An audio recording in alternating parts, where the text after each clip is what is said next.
Hello friends, welcome to Rupalavanya Swaralahari channel. ఈ ఛానల్లో మీరు వింటున్నా కదా నా డెవిల్ గడితో రొమాన్స్. ఈ స్టోరీలో ఈ భాగం చూసే ముందుగా ప్రీవియస్ పార్ట్స్ ఎవరైనా మిస్ చేసి ఉంటే ముందు అవి వినండి ఫ్రెండ్స్. అలాగే ఫస్ట్ టైం ఛానల్ చూస్తున్న వాళ్ళు ప్లీజ్ లైక్ చేసి షేర్ చేసి సబ్స్క్రైబ్ చేసుకుని మీ సపోర్ట్ ఛానల్కి అందించండి.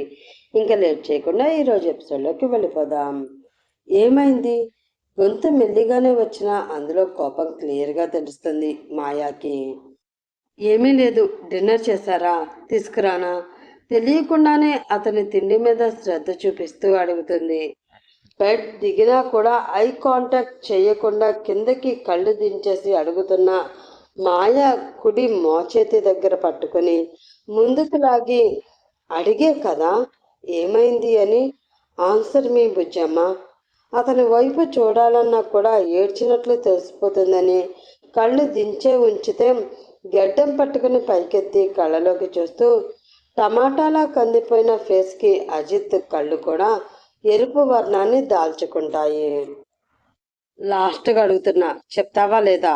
మణికట్టు మీద పట్టు బిగించి అడుగుతూ ఉంటే ఎర్రగా చర్మం కమిలి నొప్పి అనిపిస్తూ ఉంటుంది మాయాకి. కానీ ఆ టైంలో ఆమెకి నొప్పి తెలియడం లేదు.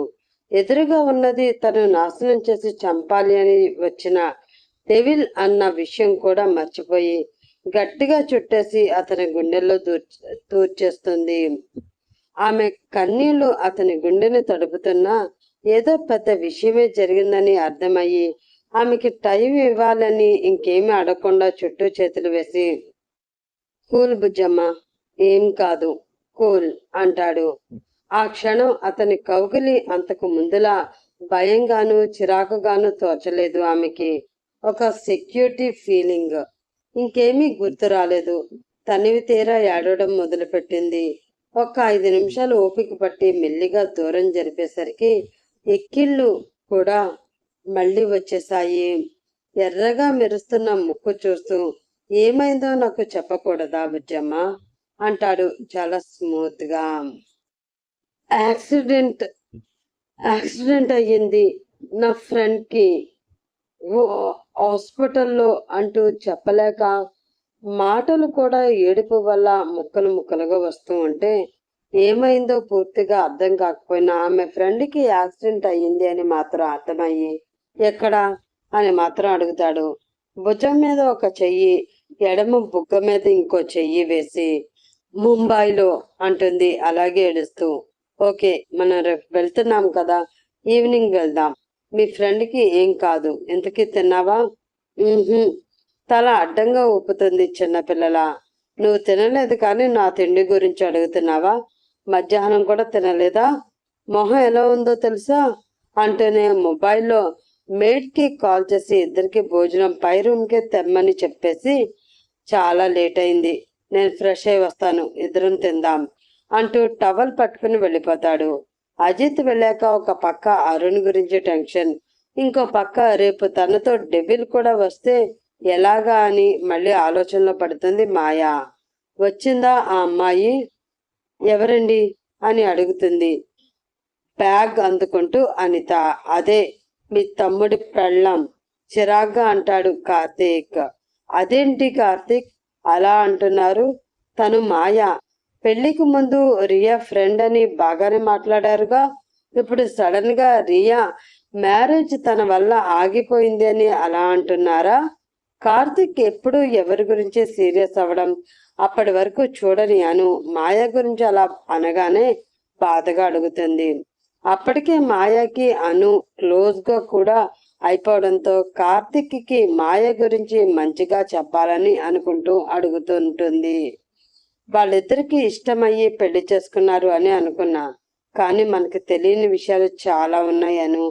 కానీ అవేమీ ఇప్పుడు నీతో చెప్పలేను. కానీ ఒక్కటి, నువ్వు ఆ అమ్మాయికి ఎమోషనల్గా కనెక్ట్ అయిపోకు, తర్వాత చాలా బాధపడతావు అంటూనే టవల్తో అతడు కూడా ఫ్రెష్ అవ్వడానికి వెళ్ళిపోతాడు.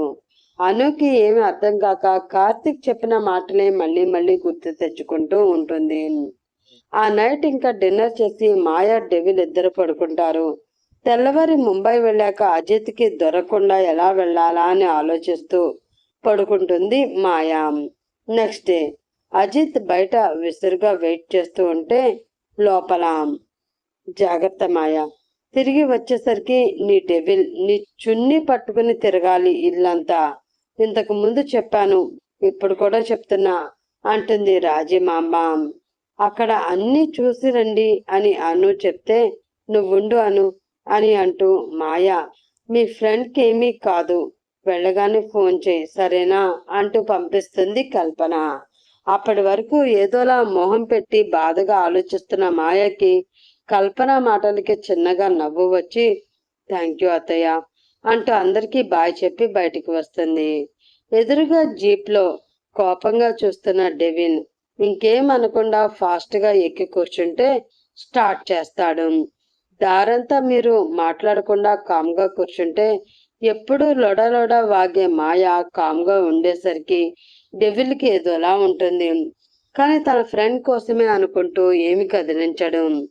ఎయిర్పోర్ట్. ఇక్కడ ఉండు, ఇప్పుడే వస్తాను అంటూ అజిత్ మాయాన్ని వెయిటింగ్ రూమ్లో కూర్చోబెట్టి పక్కకు వెళ్ళొస్తాడు. అప్పటికే లేట్ అవడంతో ఫ్లైట్ అనౌన్స్మెంట్ వచ్చేసరికి ఇద్దరు లోపలికి వెళ్ళిపోతారు.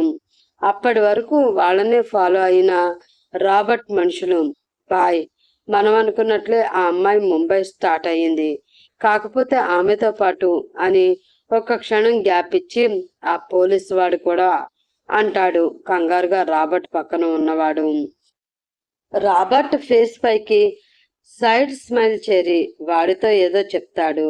ఫ్లైట్ చిన్నగా స్టార్ట్ అవుతుంది. అజిత్ తన మొబైల్లో ఇంకా సిగ్నల్ ఉండడంతో ముంబై ఆఫీస్ నుండి వచ్చిన మెయిల్ నైట్ చూడడం కుదరక ఇప్పుడు ఆన్లైన్లో అవన్నీ డౌన్లోడ్ చేసుకుంటూ అక్కడికి బ్రాంచ్కి వెళ్ళాక ఆల్రెడీ సెలెక్ట్ చేసిన మోడల్స్కి design, show venue, date, timings చూస్తూ ఉంటాడు. పక్కన కూర్చున్న మాయా విండోలో నుండి బయటికి చూస్తూ ఏదో ఆలోచిస్తూ కళ్ళు మూసుకుంటుంది. సడన్ గా తనకి ముందు రోజు అరుణ్కి తను కాల్ చేసినప్పుడు అవతలి వాళ్ళు చెప్పిన మాటలే గుర్తొస్తుంటాయి. హలో భయ్యా, హలో మిస్ శామ్, హా ఎస్, హూ ఆర్ యూ? తన అన్న ఫోన్లో వేరే వాళ్ళు మాట్లాడేసరికి కంగారుగా అడుగుతుంది మాయా. ఈ మొబైల్ గల అతనికి యాక్సిడెంట్ అయింది, హాస్పిటల్లో అడ్మిట్ చేశారు, ఇంకా అతని వాళ్ళు ఎవరు రాలేదు, మీరు పేషెంట్కి ఏమవుతారు? రాబర్ట్ మనుషులు మాయాని ఎలా అయినా ముంబై వచ్చేలా చేసి తనని కూడా కిడ్నాప్ చేసి చంపాలని ప్లాన్ చేస్తూ అలా చెప్తూ ఉంటారు. యాక్సిడెంట్ అనగానే షాక్ అవుతూ ఫోన్ కింద పడేసి కాసేపు ఏడుస్తూ ఉండిపోతుంది. మళ్ళీ కాసేపు పోయాక మాట్లాడి తను వస్తున్నా అని, వచ్చే వరకు చూసుకోమని బ్రతిమలాడి కట్ చేస్తుంది. కానీ డెవిల్ని ఏం చెప్పి ఒప్పించాలి అని భయపడుతూ ఉంటే నెక్స్ట్ డేనే వాళ్ళు ముంబై వెళుతున్నారు అని కల్పన చెప్పడంతో కొద్దిగా హ్యాపీగా ఫీల్ అవుతుంది. ఇప్పుడు కూడా వాళ్ళ అన్నయ్యకి ఎలా ఉందా అని, అలాగే అజిత్కి తెలియకుండా ఎలా వెళ్ళాలా అని ఆలోచిస్తూ ఉంటే మొబైల్ పక్కన పెట్టిన అజిత్ మాయాని చూసేసరికి డీప్ థింకింగ్లో ఉంటుంది. చేతి మీద అతని చేతిని వేసి పట్టుకోగానే చిన్నగా ఉలిక్కిపడి చూస్తుంది. ఎవరో ఏ హాస్పిటల్నో చెప్పమంటే చెప్పవు, చెప్పుంటే ఈ పాటికి అక్కడంతా ఎలా ఉందో కనుక్కునేవాడిని కదా. సర్లే, ఏం కాదు బుజ్జమ్మ, మనం దిగాక ఫ్రెష్ అవగానే అక్కడికే వెళదాం సరేనా, కూల్గా ఉండు అంటూ చేతిలో ఏదో పెడతాడు.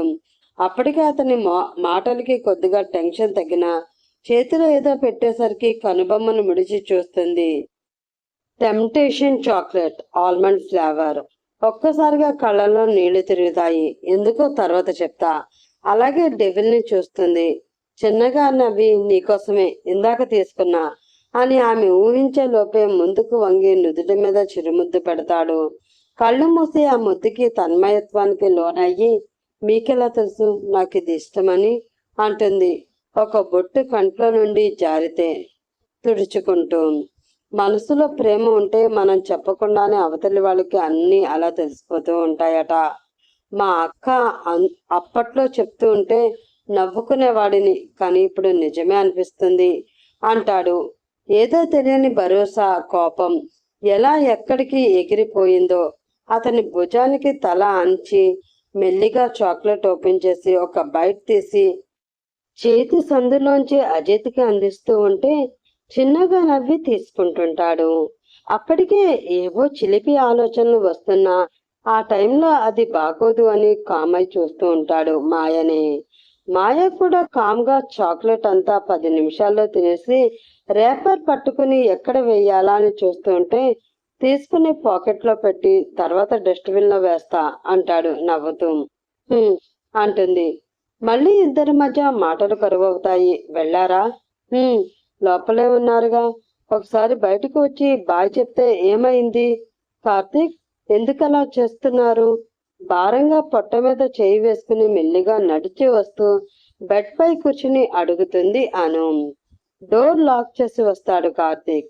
ఎందుకు అన్నట్లు అను చూస్తూ ఉంటే ఆమె ఎదురుగా కూర్చుని ఒక కాలు కిందకి వేసి ఇంకో కాలు బెడ్ పైకి మడిచి అనునే చూస్తూ ఆమె కుడి చేతిని అతని 2 చేతులతో పట్టుకుని, నీకెప్పుడు 7th మంత్, దేనికి టెన్షన్ పెట్టుకోకూడదు, ఎక్కువ ఆలోచించకూడదు, తెలుసుగా. మన కోసం మన బేబీ 4 years తర్వాత వస్తుంది. ఇప్పటికే నీకున్న కాంప్లికేషన్స్ చాలు, కొత్తవి క్రియేట్ చేసుకోకు, ఓకేనా అంటే ఒక చెయ్యి బుగ్గపై వేసి నెమ్మదిగా చెప్తూ ఉంటే, అదేంటండి అలా చెప్తున్నారు? నేను బాగానే కేర్గానే ఉంటున్నా కదా. అయినా నేనేం అడిగాను, మీరేం చెప్తున్నారు? నొసలు ముడివేసి అడుగుతుంది అను. గట్టిగా ఊపిరి వదిలి, మాయా, నువ్వు అనుకున్నంత మంచిది కాదురా, నన్ను నమ్ము. ఇంకో 5 days ఓపిక పట్టు. తన గురించి అన్ని ప్రూఫ్స్ తో సహా తీసుకువచ్చి మీ అందరికీ చూపిస్తాను అంటాడు. కార్తీక్, ఏమంటున్నారు మీరు?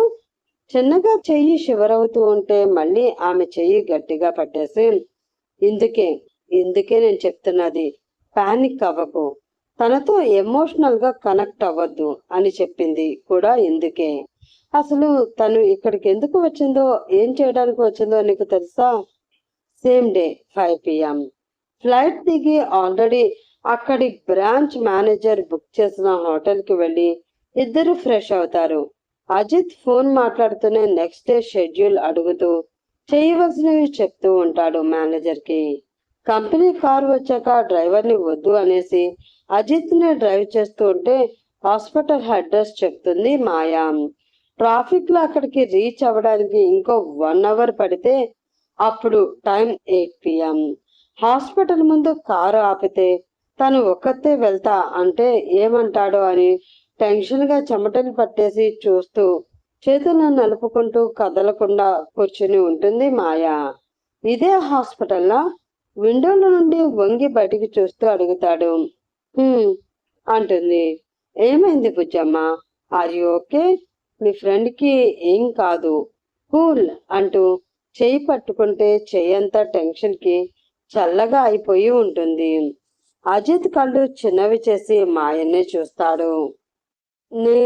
నేను వెళ్ళి చూసొస్తాను ప్లీజ్. వాట్? గట్టిగా అరిచినట్లే అడుగుతాడు. మీరు ఇక్కడే ఉండండి, నేను చూసి వచ్చేస్తాను అంటుంది మాయా ఈసారి వణుకుతున్న గొంతుతో. తనతో రావద్దు అంటుంటే ఒక ఐబ్రో లిఫ్ట్ చేసి చూస్తూ సరే త్వరగా రా అంటాడు. డెవిల్, త్వరగా వచ్చేస్తాను అంటూ డెవిల్ అనడమే లేటు ఫాస్ట్ గా కార్ దిగి ఆల్మోస్ట్ పరిగెట్టినట్లే లోపలికి వెళ్ళి రిసెప్షన్ లో అడుగుతుంది మాయా. వాళ్ళేదో చెప్పగానే లిఫ్ట్ కోసం పరిగెడుతుంది. అదంతా బయట సెక్యూరిటీకి పార్కింగ్ కోసం కారు ఇచ్చి చూస్తూనే ఉంటాడు డెవిల్. బాయ్, ఆ అమ్మాయి వచ్చింది, ఫోన్లో రాబర్ట్ కి చెప్పగానే లేట్ ఎందుకు, అనుమానం రాకుండా ఆ అమ్మాయిని తీసుకువచ్చేయండి, అరగంటలో ఇక్కడ ఉండాలి అనేసి కాల్ కట్ చేస్తాడు రాబర్ట్. ముందే ప్లాన్ ప్రకారం అరుణ్ని ఐసీయూలో ఉంచారని చెప్పడంతో ఆ ఫ్లోర్కి వెళుతుంది మాయా. వెనకే క్లోరోఫామ్ స్ప్రే చేసిన కర్చీఫ్ తో రాబర్ట్ మనుషులు. మాయా, నువ్వు అనుకున్నంత మంచిది కాదురా, నన్ను నమ్ము. ఇంకో 5 days ఓపిక పట్టు. తన గురించి అన్ని ప్రూఫ్స్ తో సహా తీసుకువచ్చి మీ అందరికీ చూపిస్తాను అంటాడు. కార్తీక్, ఏమంటున్నారు మీరు?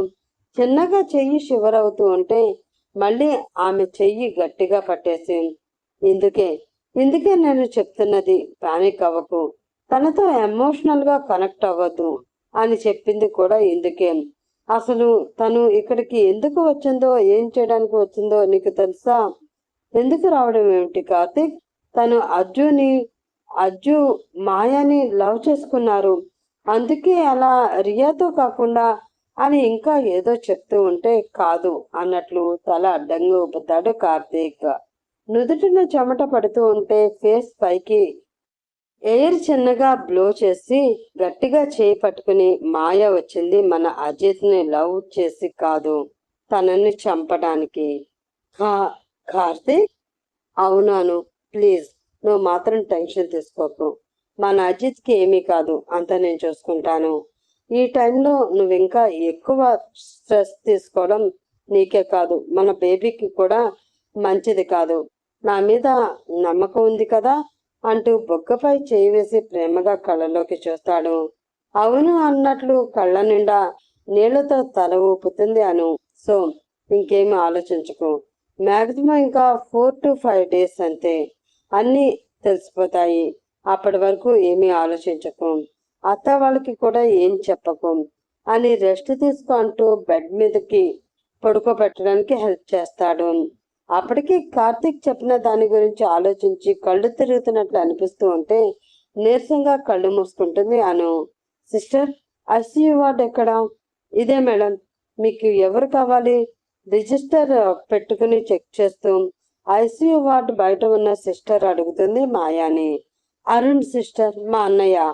ఓకే, చెక్ చేసి చెప్తాను అంటూ లాస్ట్ 2 days కేసుల షీట్స్ చెక్ చేసి, అలాంటి వాళ్ళు ఎవరు ఐసీయూలో లేరు మేడం అంటుంది. ఒకవేళ తన పేరు తెలియక చెప్పలేదేమో, నిన్న ఈవినింగ్ యాక్సిడెంట్ అయింది అని చెప్పారు, ఇదే హాస్పిటల్ నుండి కాల్ వచ్చింది అంటుంది కంగారుగా మాయా. ఓకే, అది మీరేనా? మీకు కాల్ చేస్తుంది మా జూనియర్ డాక్టర్ని మేడం, రండి, ఆయన దగ్గరికి తీసుకువెళ్తాను అంటూ సిస్టర్ చైర్లో నుండి లేస్తుంది.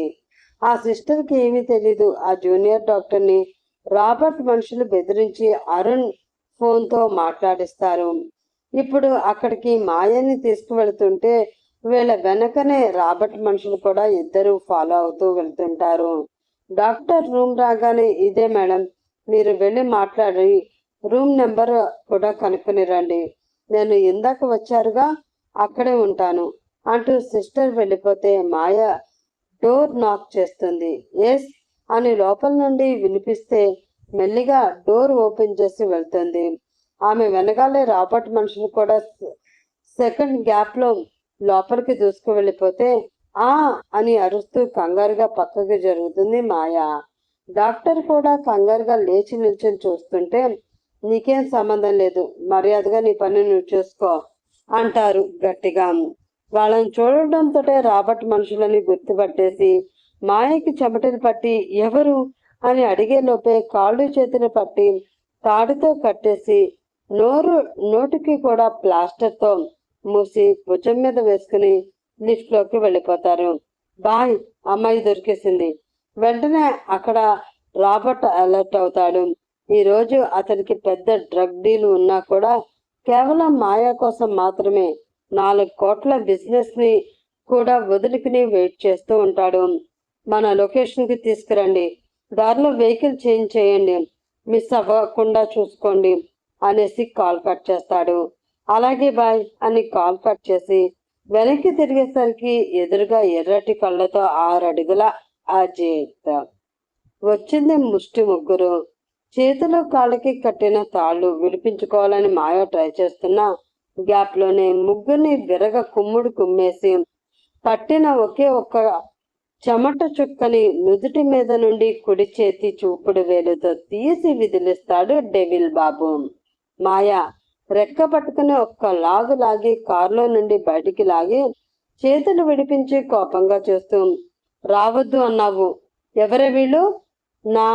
నాకు తెలీదు డెవిల్ గారు, నా ఫ్రెండ్ కోసం డాక్టర్ దగ్గరికి వెళ్తే వీళ్ళేమో కంట్లో నుండి నీళ్లు కారిపోతూ ఉంటే వణికిపోతూ చెప్తుంది.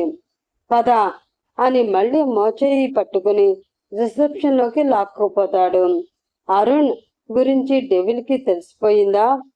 అను మాయ కోసం కార్తిక్ చెప్పినవి నమ్ముతుందా? నెక్స్ట్ పార్ట్లో రూపా గారు చెప్తారు, నేను మీకు చదివి వినిపిస్తాను. అలాగే అప్పటి వరకు వెయిట్ చేస్తూ ఈ ఎపిసోడ్ ఎలాగుందో కామెంట్ చేసి చెప్పండి. అలాగే లైక్ చేసి, షేర్ చేసి, సబ్స్క్రైబ్ చేసుకోవడం మాత్రం అస్సలు మర్చిపోవద్దు. ఇంకా రేపటి ఎపిసోడ్లో కలుసుకుందాం. అప్పటి వరకు by bye friends, have a nice day.